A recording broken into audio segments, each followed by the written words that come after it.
नमस्कार, मैं कंचन शर्मा, सहायक आचार्य प्राणीशास्त्र, राजकीय महाविद्यालय झुंझुनू।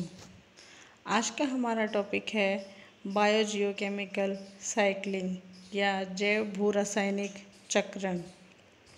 तो सबसे पहले हम देखते हैं कि बायोजियोकेमिकल साइकिल या भू रासायनिक चक्रण होता क्या है। ऐसा चक्रण जिसमें कोई तत्व या उसका यौगिक जीवों से निकलकर जीवों के भू रासायनिक वातावरण या जियोकेमिकल इन्वायरमेंट अर्थात एटमॉस्फेयर तथा लिथोस्फेयर से गुजरता हुआ पुनः जैव मंडल या बायोस्फेयर में शामिल हो जाता है। रसायनों के जैव तथा भूमंडल में चक्रण को जैव भू रासायनिक चक्रण या बायोजियोकेमिकल साइक्लिंग कहते हैं। इस चक्र से पदार्थों का पुनर्चक्रण या मटेरियल रिसाइक्लिंग होती है, अर्थात एक बार जो पदार्थ जीवों में चला गया वह पुनः उसके बाहर के वातावरण तथा फिर अन्य जीवों को उपलब्ध हो जाता है। बायोजियोकेमिकल साइकिल दो प्रकार के होते हैं, गैसियस साइकिल और सेडिमेंट्री साइकिल। गैसीय साइकिल में किसी पदार्थ के चक्रण में यदि प्रमुखतः गैसें व परिणामतः वायुमंडल प्रमुख भूमिका निभाता हो तो ऐसे चक्र को गैसीय चक्र या गैसीय साइकिल कहते हैं, जिसमें कार्बन डाइऑक्साइड, ऑक्सीजन, नाइट्रोजन, पानी आदि गैसीय चक्र होते हैं। सेडिमेंट्री साइकिल या अवसादी चक्र में अर्थ क्रस्ट से मिनरल्स एंड साल्ट्स की लीचिंग होती है। सेडिमेंट्री साइकिल होते हैं वो element to another element vary करते हैं, लेकिन प्रत्येक सेडिमेंट्री साइकिल में दो फंडामेंटल स्टेज होती हैं, सॉल्यूशन फेज और सेडिमेंट्री फेज। सेडिमेंट्री साइकिल में phosphorus cycle, sulphur cycle, iron cycle और कैल्शियम साइकिल आदि शामिल होते हैं। अलग अलग तत्व व यौगिकों के चक्रण की दर भी अलग अलग होती है। किसी पोषक के इकाई समय व इकाई क्षेत्रफल या इकाई आयतन में आदान प्रदान या एक्सचेंज की मात्रा को फ्लक्स कहते हैं और इसके आधार पर टर्नओवर रेट ज्ञात की जाती है। प्रत्येक साइकिल या चक्र में दो प्रमुख भाग होते हैं। एक भाग इसका सक्रिय या चक्रण कुंड अर्थात एक्टिव और साइक्लिंग पूल होता है तथा दूसरा इसका भंडार या संचय कुंड या रिजर्वायर पूल होता है। एक्टिव पूल में पदार्थों का चक्रण तीव्रता से होता है। जीव जो होते हैं वो एक्टिव पूल बनाते हैं।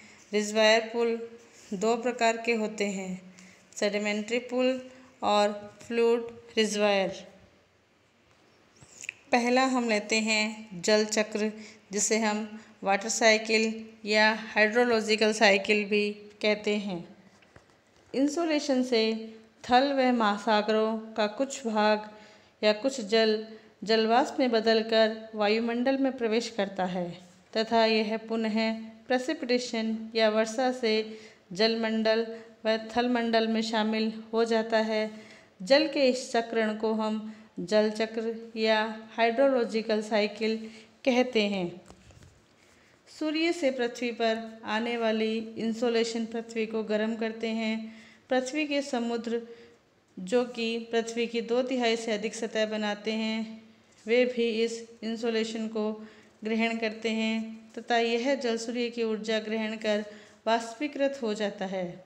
इस प्रकार सूर्य जल चक्र को एक ड्राइविंग फोर्स प्रदान करता है। वाष्पीकृत जल बादलों के रूप में हवा के साथ बहता है तथा उचित परिस्थिति में पुनः जल तरल के रूप में पृथ्वी पर आ जाता है। जलवाष्प या बादलों का परिवहन। वाष्पीकृत जल जो जलमंडल से वायुमंडल में शामिल हुआ है, हवा के साथ एक स्थान से दूसरे स्थान पर जाता है। इस प्रकार थलीय क्षेत्र व समुद्रों के बीच में ताप व दाब का अंतर हो जाता है और इस अंतर के कारण ठंडे भाग से कम दाब वाले गर्म भाग की ओर पवन या हवाएं चलती है। यह पवन वाष्पीकृत जल को समुद्र के ऊपर से स्थलीय भागों तक लेकर आती है।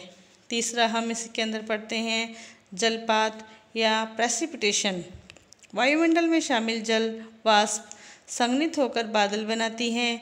यह बादल उचित परिस्थितियां मिलने पर वर्षा करते हैं। वायुमंडलीय जल अनेक प्रकार से भी अन्य स्थलों तक पहुंच सकते हैं। यह प्रकार ओलावृष्टि, बर्फ का गिरना, ओस गिरना, कोहरा आदि होते हैं। वायुमंडल से सतह पर आने वाले इन समस्त प्रकार को सम्मिलित रूप से जलपात या प्रेसिपिटेशन कहते हैं। स्थलीय क्षेत्र में गिरने वाले जल का भविष्य निम्न प्रकार से होता है। लगभग 35% भाग वाष्पोत्सर्जन व वाष्पन या इवेपोट्रांसपायरेशन से पुनः वायुमंडल में शामिल हो जाता है। लगभग 20% भाग इनफिल्ट्रेशन द्वारा मिट्टी में प्रवेश करता है। यह मिट्टी की नमी को बढ़ाता है तथा पोषक को घोलकर पादपों को पोषण प्रदान करता है। कुछ इंटरफिल्ट्रेट वाटर ग्राउंड वाटर के रूप में भंडारित हो जाता है तथा कुछ पुनः स्रोतों के रूप में सतह पर आ जाता है। नलकूप, हैंडपंप, कुएं मनुष्य द्वारा निर्मित ऐसी संरचनाएं हैं जो ग्राउंड वाटर को सतह पर लाते हैं। शेष भाग सरफेस रन ऑफ के कारण नदियों, नालों, स्रोतों आदि से गुजरता हुआ पुनः समुद्रों में शामिल हो जाता है। अब हम देखते हैं कि जल चक्र को प्रभावित करने वाले कारक कौन कौन से होते हैं। तो पहला कारक है इसका प्रदूषण, दूसरा क्लाउड सीडिंग, तीसरा डिफॉरेस्टेशन, चौथा इरिगेशन। अब हम बात करते हैं नाइट्रोजन साइकिल, नाइट्रोजन चक्र। नाइट्रोजन प्रोटीन का एक महत्वपूर्ण घटक होता है। वायुमंडल में इसकी मात्रा 79% पाई जाती है। अपनी गैसीय प्रावस्था में नाइट्रोजन अधिकांश सजीवों को उपलब्ध नहीं हो पाती है, इसलिए इसका सर्वप्रथम अस्थायी रासायनिक पदार्थों में रूपांतरण होता है। जलीय एवं स्थलीय पारितंत्र में इसका चक्रण जटिल होता है। वायुमंडलीय नाइट्रोजन ना तो निष्क्रिय होती है वह ना ही किसी रासायनिक क्रियाओं में तुरंत भाग लेती है। इसकी निम्न अवस्थाएं पाई जाती हैं। फर्स्ट आती है इसकी फिक्सेशन। नाइट्रोजन साइकिल के अंतर्गत सबसे पहले हम पढ़ते हैं फिक्सेशन क्या होता है। इस पद में सर्वप्रथम गैसीय नाइट्रोजन को अमोनिया तथा नाइट्रेट में रूपांतरित किया जाता है। अमोनिया का जैविक स्थिरीकरण या बायोलॉजिकल फिक्सेशन होता है, जबकि नाइट्रेट विद्युत तड़ित के कारण भी फिक्स होती है। कई बार कॉस्मिक विकिरणें तथा ऑक्सीजन वायुमंडल में नाइट्रेट के साथ बंधित हो जाते हैं, जो पृथ्वी पर वर्षा के जल के साथ HNO3 या H2NO3 के रूप में आते हैं। जैविक स्थिरीकरण में आणविक नाइट्रोजन परमाणुवीय नाइट्रोजन में रूपांतरित होती है। यह स्थिरीकरण सहजीवी जीवाणु एवं नील हरित शैवाल के द्वारा होता है। एग्रीकल्चर इकोसिस्टम में लगभग 200 प्रजातियां एवं अकृषिकीय तंत्र में लगभग 12,000 बैक्टीरिया एवं ब्लू ग्रीन एल्गी की प्रजातियां नाइट्रोजन फिक्सेशन के लिए उत्तरदायी होती है। लेग्यूम पादपों की जड़ों में राइजोबियम नामक जीवाणु होते हैं। ये बैक्टीरिया एरोबिक प्रकार के होते हैं जो राइबोस्फीयर में पाए जाते हैं। लेग्यूम द्वारा उत्पादित एंजाइम एवं श्रावण के कारण राइजोबियम मूल रोम कोशिकाओं में प्रवेश करते हैं, जहां ये विभाजित होकर बड़े आकार के हो जाते हैं। इन गांठों में ये जीवाणु की आकृति छड़ाकार या रोड शेप में होती है। कुछ एलेग्यूमी पादप जैसे एलनस, न्यू जर्सी टी एवं रशियन ऑलिव भी नाइट्रोजन फिक्सेशन में सहायक होते हैं। कुछ स्वतंत्र जीवी मृदा जीवाणु जैसे एजिटोबैक्टर एवं एनारोबिक बैक्टीरिया क्लोस्ट्रीडियम भी नाइट्रोजन फिक्सेशन में सहायक होते हैं। कुछ ब्लू ग्रीन एल्गी जैसे नॉन स्टॉक एवं कैलोथ्रस भी नाइट्रोजन फिक्सेशन में सहायक होते हैं। अब अगला आता है अवशोषण या स्वांगीकरण। नाइट्रेट यौगिकों का पादप मृदा से अपनी जड़ों द्वारा अवशोषित करते हैं। सहजीवी सूक्ष्म जीवों से प्राप्त तथा अवशोषित नाइट्रोजन यौगिकों का उपयोग पादप अपने शरीर के लिए आवश्यक प्रोटीन बनाने में करते हैं। इस क्रिया को स्वांगीकरण या एसिमिलेशन कहते हैं। पादपों में नाइट्रोजन अमीनो अम्ल तथा इनसे बने प्रोटीन में बदल जाती है। इन प्रोटीन का उपयोग अगले ट्रॉपिक लेवल पर किया जाता है। सूक्ष्म जीवों द्वारा फिक्स नाइट्रोजन इस प्रकार टॉप कंज्यूमर्स तक काम में ली जाती है। अमोनीकरण या अमोनिफिकेशन। कार्बनिक नाइट्रोजन का अमोनीकरण नाइट्रोजन चक्र का एक महत्वपूर्ण पद है। इस क्रिया में मृत पादपों एवं प्राणियों में उपस्थित प्रोटीन एवं न्यूक्लिक अम्लों को बैक्टीरिया एवं फंगी के द्वारा अमीनो अम्ल में रूपांतरित कर दिया जाता है। अमीनो अम्ल के ऑक्सीकरण से CO2, जल, अमोनिया तथा ऊर्जा मुक्त होती है। अमोनियम आयन का पादपों की जड़ों के द्वारा प्रत्यक्षतः अवशोषण हो जाता है एवं अमीनो अम्ल के साथ कुछ इनकॉर्पोरेट होकर फूड चेन में प्रवेश कर जाती है। अमोनिया का कुछ भाग जल में घुल जाता है, कुछ भाग मिट्टी में एवं कुछ क्ले खनिज के साथ फिक्स हो जाता है। अब हम बात करते हैं नाइट्रोजन चक्र में नाइट्रीकरण या नाइट्रिफिकेशन क्या होता है। यह एक जैविक प्रक्रिया है जिसमें अमोनिया नाइट्रेट एवं नाइट्राइट में ऑक्सीडाइज हो जाती है। यह क्रिया नाइट्रोसोमोनास एवं नाइट्रोबैक्टर के द्वारा संपन्न होती है। नाइट्रोसोमोनास मिट्टी में उपस्थित अमोनिया का ऑक्सीकरण करके नाइट्रस अम्ल एवं अंत में नाइट्राइट में रूपांतरित कर देते हैं। नाइट्रोबैक्टर के द्वारा नाइट्राइट आयन का ऑक्सीकरण नाइट्रेट में हो जाता है। डीनाइट्रिफिकेशन या नाइट्रेट यौगिकों का नाइट्रोजन में पुनः परिवर्तन। अनेक प्रकार के बैक्टीरिया नाइट्रेटों को पुनः नाइट्रोजन के रूप में परिवर्तित करते हैं। इस क्रिया को डीनाइट्रिफिकेशन कहते हैं तथा यह फिक्सेशन की विपरीत प्रक्रिया होती है। नाइट्रोजन के जीवों के लिए महत्व तथा जैव मंडल में नाइट्रोजन स्थिरीकरण की क्षमता को देखते हुए ऐसा प्रतीत होता है कि नाइट्रोजन चक्र जीवों के लिए अनुपयोगी ही नहीं वरन हानिकारक भी है, परंतु वस्तु स्थिति इससे भिन्न है। यह क्रिया भी शेष दो पदों की तरह अत्यंत उपयोगी होती है क्योंकि नाइट्रेट यौगिक तीव्रता से लीच आउट होते रहते हैं। इस क्रिया के कारण ये तीव्रता से जल के साथ इनफिल्ट्रेट होकर सेडिमेंट में शामिल हो जाते हैं या बहाव के साथ समुद्र में जा मिलते हैं। यदि यही क्रम जारी रहा तो कुछ हजार वर्षों में सारी नाइट्रोजन नाइट्रेटों के रूप में जुड़कर समुद्र या सेडिमेंट में खो जाएगी। डीनाइट्रिफिकेशन करने वाले बैक्टीरिया जैसे थायोबैसिलस डीनाइट्रिफिकेंस, सूडोमोनास डीनाइट्रिफिकेंस भी इस नाइट्रेट को पुनः नाइट्रोजन में बदलकर नाइट्रोजन चक्र को लाभ ही पहुंचाते हैं। मानव के प्रभाव के कारण नाइट्रोजन चक्र का साम्य गड़बड़ा गया है। वनों एवं घासीय वनों के क्रॉपलैंड में रूपांतरण के कारण मृदा में नाइट्रोजन की मात्रा कम हो गई है। मिट्टी में मिक्सिंग एवं डिग्रेडेशन के कारण कार्बनिक पदार्थों का उद्भाषण होता है। नाइट्रोजन की कुछ मात्रा फसलों को काटने एवं पशुओं की चराई के कारण नष्ट हो जाती है। दूसरी तरफ इकोसिस्टम में नाइट्रोजन की मात्रा अधिक होने के भी विपरीत प्रभाव देखने को मिलते हैं। औद्योगिक फर्टिलाइज़र के कारण अधिक उपयोग होने के कारण नाइट्रोजन फिक्सेशन एवं डीनाइट्रिफिकेशन के मध्य का जो साम्य है वह विचलित हो गया है। कुछ नाइट्रोजन की मात्रा मृदा जल में नाइट्रेट के रूप में निक्षालित हो जाती है। अब हम बात करते हैं कार्बन डाइऑक्साइड चक्र या CO2 साइकिल या कार्बन चक्र क्या होता है।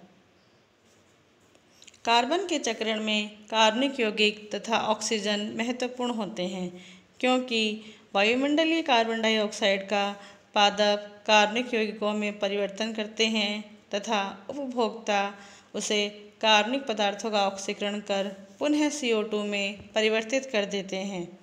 कार्बन चक्र का अध्ययन करने से पूर्व CO2 की हम पारितंत्र में भूमिका क्या होती है वो देखते हैं। इकोसिस्टम में कार्बन डाइऑक्साइड अत्यंत महत्वपूर्ण होती है। यह उत्पादकों को कार्बनिक यौगिक बनाने हेतु कार्बन उपलब्ध करवाती है। CO2 की दूसरी महत्वपूर्ण भूमिका है कि यह पृथ्वी पर सौर विकिरणों का नियंत्रण कर पृथ्वी के ऊर्जा बजट का नियंत्रण करती है। अब हम पढ़ते हैं कार्बन साइकिल। पृथ्वी के वातावरण में लगभग 0.03% या 300 ppm पार्ट्स पर मिलियन CO2 पाई जाती है। वायुमंडल में कार्बन का प्रतिशत 0.007 अर्थात 70 ppm होता है। संपूर्ण वायुमंडल में कार्बन की मात्रा 690 गुणा 10⁻12 किलोग्राम होती है।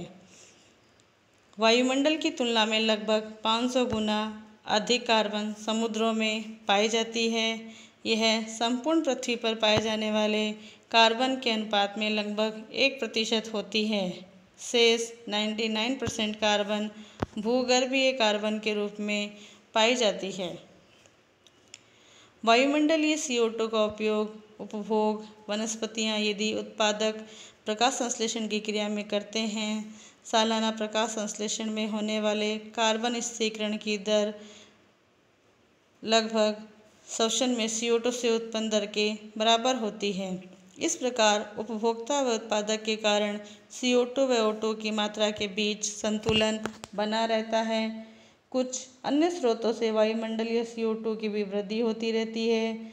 यह स्रोत है दुर्घटनावश या मानव द्वारा लकड़ी व जीवाश्म ईंधन जैसे कोयला, पेट्रोल आदि का दहन। यदि इन स्रोतों से वायुमंडलीय CO2 में वृद्धि होती है तो कुछ मार्गों से कार्बन वायुमंडल के बाहर भी चला जाता है, जैसे पौधा व जीवों को कोयला, तेल, पीट या कार्बोनेट चट्टानों के रूप में दबना। कुछ पादप क्षारीय जल में कैल्शियम कार्बोनेट मुक्त करते हैं। कुछ पादप जो कैल्शियम कार्बोनेट मुक्त करते हैं, यह कैल्शियम कार्बोनेट मिट्टी के साथ मिलकर मोल्ड बनाता है। यह लंबे समय में चूने के पत्थर या लाइमस्टोन में बदल जाते हैं।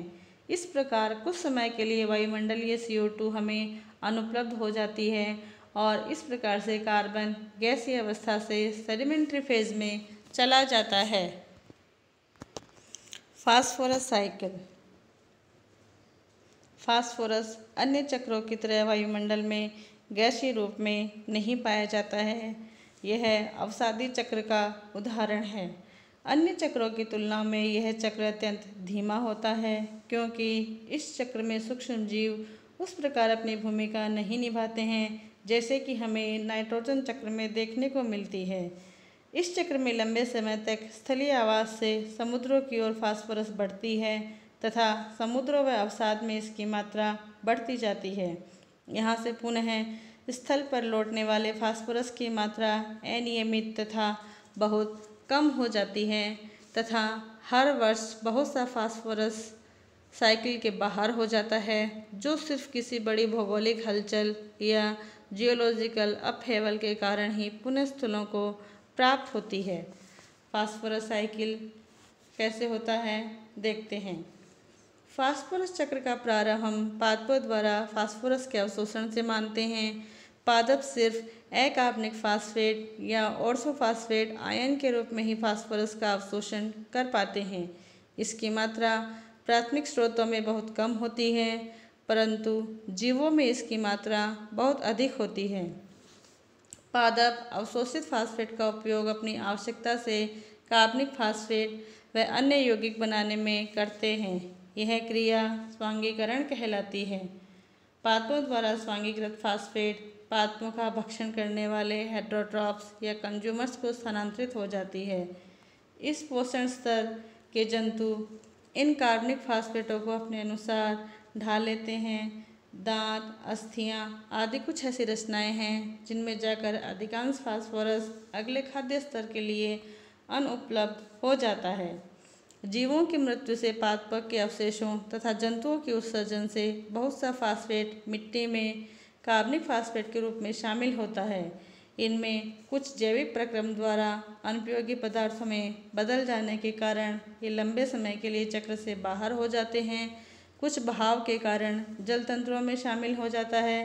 कार्बनिक फास्फेट झीलों, तालाबों आदि के यूट्रोफिकेशन का कारण बनता है। कार्बनिक फास्फेट का कुछ मात्रा में मिनरलाइजेशन डिकम्पोजिशन भी होता है। इस कार्य में बैक्टीरिया विशेष भूमिका नहीं निभाते हैं, परंतु प्रोटोजोआ तथा अन्य छोटे बहुकशाभिक इस कार्य को पूर्ण करते हैं। विभिन्न मार्गों से मिट्टी तक पहुँचे फास्फेट बराबर मात्रा में पुनः पादपों को प्राप्त नहीं हो पाते हैं और अधिकांश अविलेय होने के कारण अवक्षेपित हो जाते हैं तथा सिर्फ 10% ही पादपों को उपलब्ध हो पाते हैं। समुद्रों तक पहुँचे फास्फेट का बहुत थोड़ा अंश ही पुनः थलों तक पहुँच पाता है तथा कुछ और मात्रा समुद्री जीवों के स्थलीय जीवों द्वारा भक्षण से स्थलों तक लौटती है। मनुष्य तथा पक्षी प्रमुखतः समुद्री मछलियों को खाकर समुद्रों में पहुँचे फास्फेट को धरती पर लाते हैं। पक्षी समुद्री फास्फेट समृद्ध भोजन कर जब स्थलीय बसेरों पर उत्सर्जन करते हैं तो यह फास्फेट थलों तक पहुँच जाती है। समुद्री पक्षियों में झुंड में एक स्थल पर बसेरा लेने की आदत होती है। यहाँ उत्सर्जित पदार्थ जिसे ग्वेनो कहा जाता है, इसमें फास्फोरस बहुत अधिक मात्रा में पाया जाता है। इस प्रकार धीरे धीरे थलीय फास्फोरस की मात्रा घटती जा रही है तथा समुद्री फास्फेट बढ़ते जा रहे हैं। यह समुद्र के पैंदे में जमा हो जाते हैं। इसके चक्र में लौटने की अवधि बहुत ही कम होती है, जो पुनः किसी बड़े भौगोलिक हलचल के कारण ही लौट सकती है। Sulphur cycle. Sulphur sedimentary cycle की एक मुख्य घटक है। यह वायुमंडल में गैसीय रूप में एवं मिट्टी में सल्फाइड या ऑर्गेनिक सल्फर के रूप में पाई जाती है। वायुमंडल में उपस्थित सल्फर का उत्पादन ज्वालामुखियों से, वनस्पतियों के जलने से, जीवाश्म ईंधन के ऑक्सीकरण से होता है। डाइमेथिल सल्फाइड एवं H2S का निर्माण अवायवीय जीवाणुओं के क्रियाकलापों के कारण होता है। कार्बनिक सल्फर, एलिमेंटल सल्फर एवं सल्फेट का निर्माण H2S के ऑक्सीडेशन के कारण होता है। वायुमंडल से SO2 तथा H2S पुनः प्रेसिपिटेशन के द्वारा मिट्टी में आ जाती है। सल्फर मुख्यतया सल्फेट के रूप में उपलब्ध होती है, जो अपचयित होकर ऑटोट्रॉफ्स के द्वारा प्रोटीन में समावेशित हो जाती है। सल्फर कुछ अमीनो अम्ल, पेप्टाइड, ग्लूटाथियोन, विटामिन्स, एंजाइमों में भी पाई जाती है। इस प्रकार सल्फर चक्र वायु, जल एवं मिट्टी के साथ संबंध दर्शाती है, जिसमें सूक्ष्म जीव महत्वपूर्ण भूमिका निभाते हैं। स्वयं पोषियों के ऊतक में उपस्थित प्रोटीन में सल्फर ऐसे समूह के रूप में पाई जाती है। यह सल्फर खाद्य श्रृंखला के द्वारा प्रवाहित होती है एवं कुछ मात्रा प्राणी की विष्ठा के साथ निकल जाती है। अपरद खाद्य श्रृंखला में प्रोटीन के क्षय के साथ सल्फर निर्मुक्त होती है। यह क्षय वायवीय परिस्थितियों में एस्परजिलस एवं न्यूरोस्पोरा के द्वारा तथा अवायवीय परिस्थितियों में एस्चेरिया एवं प्रोटियस के द्वारा होता है। विभिन्न प्रकाश संश्लेषी एवं रसायन संश्लेषी जीवाणु सल्फर मेटाबॉलिज्म में महत्वपूर्ण भूमिका निभाते हैं। रसायन स्वयंपोषी जीवाणु जैसे बैगियोटा, थायोथ्रिक्स एवं थायोबैसिलस H2S युक्त जल में पाए जाते हैं, जो H2S को सल्फर में ऑक्सीकृत कर देते हैं या सल्फर को सल्फेट में ऑक्सीकृत कर देते हैं। थायोबैसिलस जीवाणु अम्लीय माध्यम में सल्फर को सल्फ्यूरिक अम्ल में रूपांतरित कर देते हैं। इस कारण मृदा अम्लीय हो जाती है। ग्रीन सल्फर एवं पर्पल सल्फर प्रकाश संश्लेषी जीवाणु CO2 के अपचयन के लिए H2S को हाइड्रोजन के स्रोत के रूप में काम में लेती है।